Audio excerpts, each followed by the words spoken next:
والطوائف. هذا دليل على أنه بدأ داعش يناور من جهة إلى أخرى.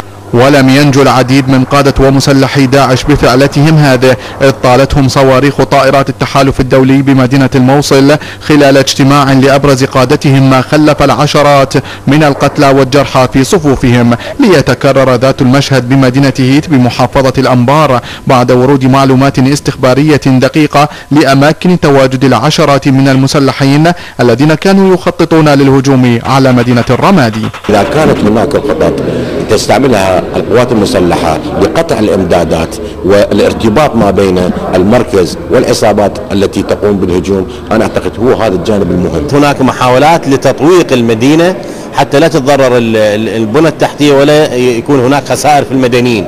اليوم تهيأت الظروف باعتبار أن أغلب المدنيين الموجودين في مدينة تكريت يؤيدون دخول الحشد الشعبي ويؤيدون دخول القوات الأمنية. أما جبهة صلاح الدين فقد سجلت اندلاع اشتباكات مسلحة عنيفة بين القوات الأمنية ومسلحي التنظيم الذين أجبروا على إخلاء أغلب مواقعهم شمال مدينة سامراء. تدمير الإرث الحضاري لمتحف الموصل يعكس مدى الهجمة البربرية التي يتعرض لها العراق برمته من حجر وبشر، ويعكس أيضا في ذات الوقت إفلاس تنظيم داعش وقرب خسارته معركة الموصل وطرده نهائيا من العراق. من بغداد حيدر الأسدي، التلفزيون المصري. جددت مصر تمسكها بوحدة واستقلال اليمن وسلامة أراضيه، مشددة على أهمية التزام جميع الأطراف السياسية اليمنية بمواصلة الحوار السياسي برعاية أممية على أساس المبادرة الخليجية والحوار الوطني واتفاق السلم والشراكة الوطنية وقرارات مجلس الأمن، وذلك من أجل تجنيب الشعب اليمني مخاطر الانزلاق إلى صراعات مسلحة ستكون نتائجها كارثية على اليمن وعلى المنطقة بأثرها. كما أكدت مصر وفقا لبيان وزارة الخارجية مسؤوليتها القومية من أجل الحفاظ على وحدة اليمن ومصالح شعبه الشقيق.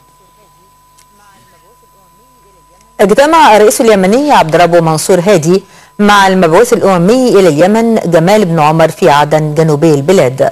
وأوضحت مصادر يمنية أن الاجتماع جرى بمشاركة عدد من القيادات، قيادة الأحزاب السياسية، لبحث إمكانية نقل حوار صنعاء إلى مدينة تعز القريبة من عدن.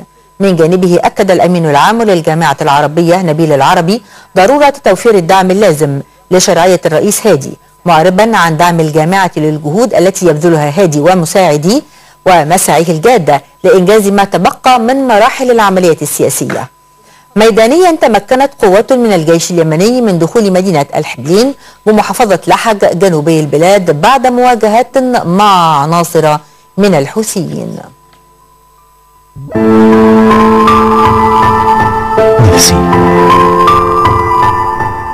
نفسك في ايه؟ نفسي في حاجات كتير. ايه اكتر حاجة؟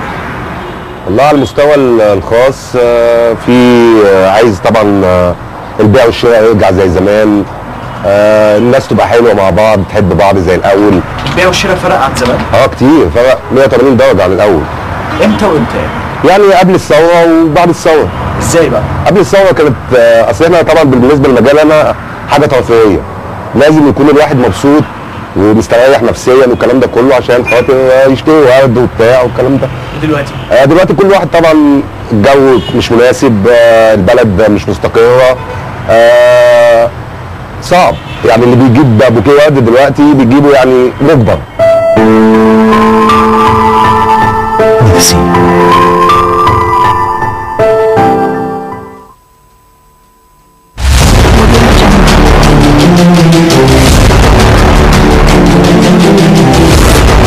مصر على أعتاب مرحلة جديدة،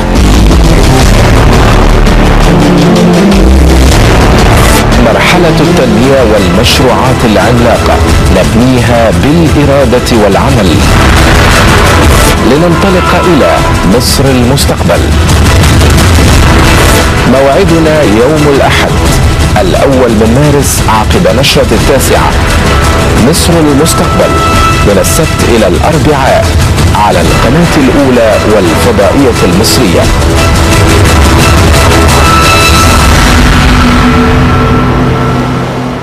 أما الآن فحان موعد أخبار المال والأعمال مع نيفين ندى.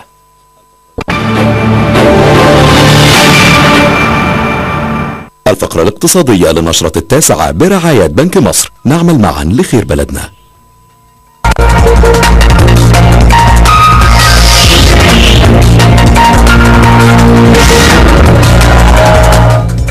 وصلنا إلى أخبار المال والأعمال للتاسعة، فمرحبا بكم. على هامش مشاركته في مؤتمر الشرق الأوسط في لندن، أكد وزير المالية هاني قدري أن خفض معدلات عجز الموازنة العامة يأتي على رأس أولويات الحكومة المصرية. وأوضح قدري أن المشاركة المصرية في المؤتمر تأتي في إطار تحركات الحكومة لوضع مصر على خريطة الاستثمار العالمي، خاصة لما تتمتع به البلاد من إمكانيات ضخمة لم يستغل منها سوى 10% فقط.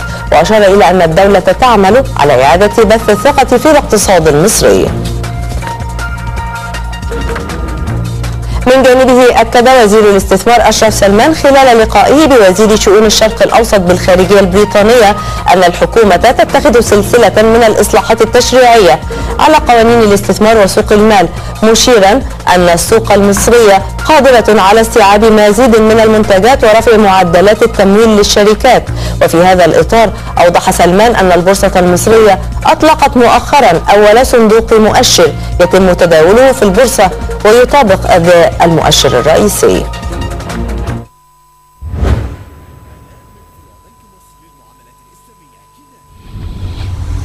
الآن من فروع بنك مصر للمعاملات الإسلامية كنانة بطاقة الائتمان الإسلامية، مشترياتك بصيغة مرابحة بمعدل عائد تنافسي على أقساط تصل إلى 12 شهر وفترة سماح تصل إلى 57 يوم. فروع كنانة 34 فرع للمعاملات الإسلامية تعمل طبقا لأحكام الشريعة. للمعلومات 1938. بنك مصر، نعمل معا لخير بلدنا، تطبق الشروط والأحكام. نجدد التحية. قررت لجنة السياسة النقدية بالبنك المركزي خلال اجتماعها اليوم الإبقاء على سعري عائد الإيداع والإقراض لليلة واحدة دون تغيير عند مستوى 8.75% و9.75% على التوالي. كذلك أبقى البنك على كل من سعر العملية الرئيسية وسعر الائتمان والخصم عند مستوى 9.25%. يذكر أن البنك كان قد قرر في اجتماعه الماضي منتصف يناير خفض أسعار الفائدة على الإيداع والإقراض للمرة الأولى منذ أكثر من عام. واصلت مؤشرات البورصة المصرية هبوطها الحاد خلال جلسة نهاية الأسبوع، وهبط المؤشر الرئيسي GX30 بنسبة اقتربت من 1.5%، وبلغ رأس المال السوقي لأسهم الشركات المقيدة بالسوق مستوى 511 مليارا و100 مليون جنيه. نتابع. الخسارة كانت الغالبة هذا الأسبوع ليختتم رأس المال السوقي للأسهم المقيدة بالبورصة فوق 511 مليار جنيه بانخفاض أسبوعي قدره 4 مليارات ونصف المليار تقريبا. وسجل المؤشر الرئيسي تراجعا بجلسة نهاية الأسبوع بنسبة بلغت 1.4% ليغلق عند 9334 نقطة. كان كسر المؤشر 9800 و 9600 دي كان قوي جدا، ان هو لسه كان فيها جني ارباح تاني، كان في توقعات ان هو يكسر 9400. في ختامة الدورات احنا كسرنا فعلا اوريدي 9400، واحنا عاملين طبعا 9340 نقطة ديت طبعا. وكمان متوسط التداول النهارده كان طبعا 500 مليون، دي طبعا ضعيفة جدا. كان عندك النهارده اغلبية المستثمرين كان بيع. النهارده في برضو اجتماع ده لحد ما يحدد برضو شكل السوق الفترة اللي جاية، اللي هو اجتماع البنك المركزي عشان تحديد سعر الفايدة، هل هيخفضوها او هيثبتوها او هترتفع شوية. كل دي حاجات بتأثر في السوق بتاعنا، ولكن يعني عايز اقول نهاية الشكل العام للسوق المصري مش وحش اطلاقا، ولكن الشراء بتأني. اسبوع تبين فيه اداء البورصة التي عانت من قلة السيولة بسبب ضعف احجام وقيم التداولات. إيمان توني، التلفزيون المصري.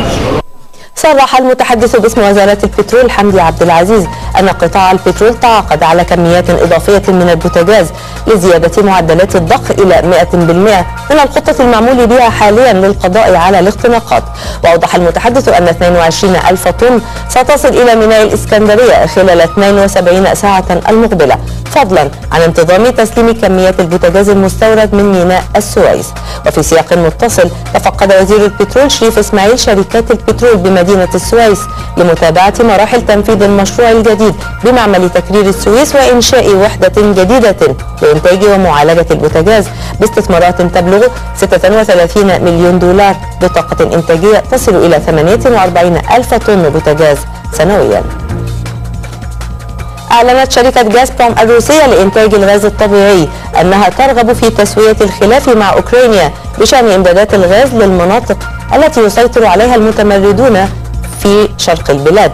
وقال المتحدث باسم غازبروم إن الشركة مستعدة في الوقت الحالي لاستبعاد إمدادات الغاز إلى دوناباس من المناقشات الجارية مع أوكرانيا، مشيرا إلى أن أوكرانيا سددت مقدما مدفوعات الغاز الروسي حتى نهاية الأسبوع. بعد الفاصل نستعرض الأحوال الجوية مع نهى محمود.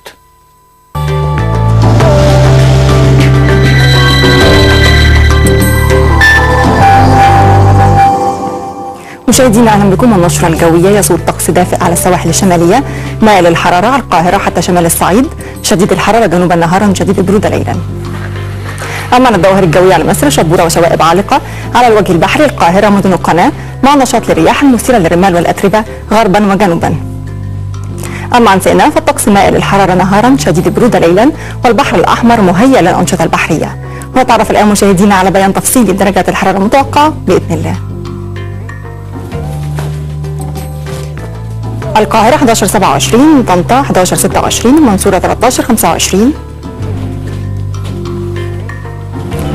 الإسكندرية 12-24، مرسى مطروح 10-20، وادي النطرون 10-27، الفيوم 9-29، الوادي الجديد 12-33، أسوان 13-35،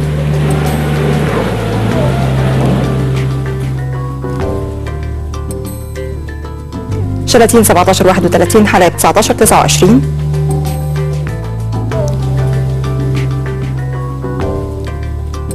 الأقصر 10-33، سوهاج 10-32، أسيوط 8-32، المنيا 9-31، الغردقة 14-28، شرم الشيخ 14-27، سانت كاترين 5-25،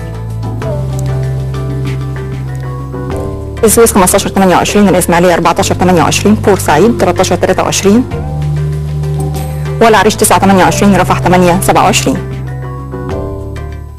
مشاهدينا لا يبقى في نشرتنا سوى تذكير بأبرز العناوين. خلال قمة مصرية أردنية بالقاهرة، الزعيمان السيسي وعبد الله الثاني يتفقان على تشكيل مجموعة عمل بين القاهرة وعمان لمواجهة التحديات الإقليمية. في إطار التحضير للمؤتمر الاقتصادي، السيسي يستقبل رئيسي شركتي كوكاكولا والسيمنز العالميتين ويعرض عليهما حوافز الاستثمار في مصر. الوزير يعلن قرب الانتهاء من أعمال الحفر في قناة السويس الجديدة والانتهاء تماما من تمرير المرافق أسفل القناة. وللمزيد يمكنكم متابعة easynews.net. في أمان الله. إلى اللقاء.